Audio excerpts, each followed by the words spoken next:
Hey, welcome back. My name is Eboni Harris, relationship therapist, and this is day 4 of my 5-minute rants.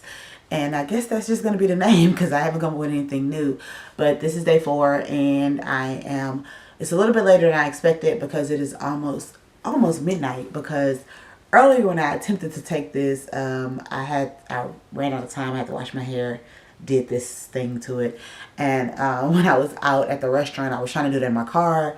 People kept driving up. Didn't want them to think I was weird, and so I kind of canceled it. So, but in an effort to make sure I did it today, here I am. And today we're going to talk about intimacy.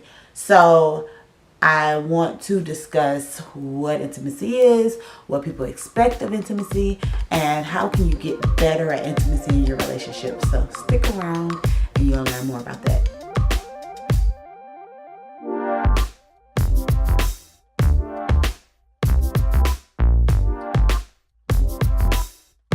As far as intimacy, the one thing I wanted to discuss is the expectation of what intimacy is and what it isn't. As a relationship therapist, I work with a lot of couples that are struggling sexually, meaning they are not understanding why they don't have that connection in the bedroom, or they have a connection in the bedroom but nowhere else in their relationship. So it is important for me to kind of explain what intimacy is and what intimacy isn't. A lot of times when they come in, I'll say like, oh, so how's your sex life? And I'll be like, oh, it's great. I'm like, well, how's the intimacy? And they're like, oh, it's great because we just said our sex life is great. But as we discuss and talk about it more, I learned that while they may have regular sex or they may have good sex, they are not very intimate. They have lost the connection. They don't feel like they have that chemistry with their partner. And a lot of that boils down to chemistry. So I want to explain that chemistry is the ability to feel comfortable and safe in your relationship. And it is sharing moments where if I am vulnerable with you, I know that you're not going to take advantage of me. And sometimes people just don't have that connection in their relationship.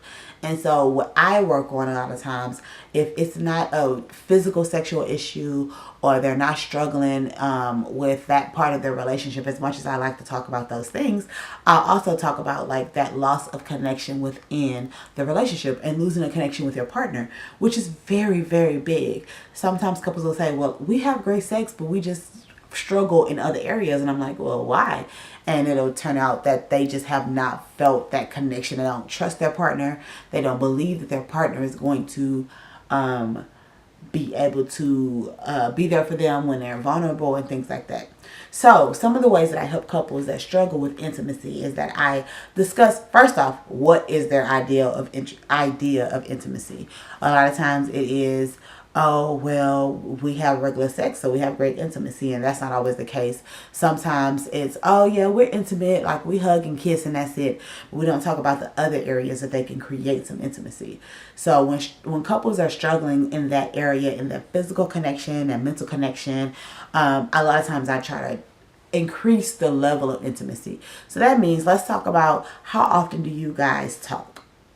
Number one, how often do you guys talk? If you've ever seen any of my videos, I am a communication expert. I am a sex expert. And I work with couples that struggle in those areas. So when we're talking about communication, like, what do y'all talk about? Do you feel comfortable sharing private things with your partner? Do you feel like your partner would not expose you if you were to tell them certain things? If any of those things are concerns, then that affects the level of intimacy. Along with that is, how do I feel about sharing my fantasies, my thoughts, my dreams with my partner? So intimacy is really about trusting that person to not share or exploit you with anybody else, or in the middle of an argument, are they going to throw certain things you say to them back at you? Along with that, of course, we talk about physical intimacy, which is, if I touch you, if I hug you, if I grab your hand, am I going to be rejected? Rejection is a huge issue in relationships. You may not see how when somebody grabs your hand and you reach away, how that affects them. But you should start paying attention to how often they grab your hand in the future. If you see it slowing down, that means that they feel like they don't feel comfortable touching you. They don't feel comfortable grabbing your hand. They don't feel comfortable giving you a hug. And so that affects your intimacy. Along with that, It's ways that you can kind of increase the intimacy. I always tell couples, like, it's always great to have those private moments. Sometimes when I'm out at a party with my significant other, it may be a cool thing to be able to say, like, we have a private joke, right? So if they say something or they make a look or they make a comment and both of us laugh, is nobody else in the room gets that. That's just between me and them.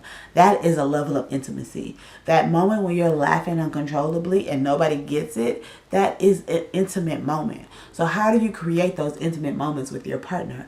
Another way to create intimate moments is to try something new. Solve a puzzle. A big thing in Houston right now, which I'm sure is big in other cities, is like the escape room, right? Going to a room and figuring out, how do I get out of this room? It's something that's so simple and easy to do, but sometimes people struggle because they don't understand, like, how, well, one, they're worried about, like, oh, how does this person feel about me? Are they going to feel like I'm dumb? Da da da. But you should be aware that it is a way to bond. And that's the biggest thing with intimacy, is a way to connect and bond with the person that you're in a relationship with. So how do I create these levels of, like, I feel vulnerable, but I trust you, and I know that you're going to care and love me. So that is my little rant. I feel like, I know I went over because I just looked at the time. I know I went over, but I'm going to attempt to do it again tomorrow. I might try to talk about intimacy a little bit more, because if you don't know, this is one of my favorite topics. I love talking about sex. I love talking about communication, and I love talking about intimacy, because I feel like that's a missing piece that people don't identify in their relationships. Because I feel like with communication and intimacy, once you have those two things together, like, you are unstoppable. If I can talk to you and feel like I'm understood, and if I can share vulnerable things about me, there's nothing that can stop your relationship. So I hope you enjoyed this, and I will talk to you tomorrow. My name is Eboni Harris. I'm a relationship therapist, and I hope you subscribe, comment, and like this video, and I'll talk to you tomorrow.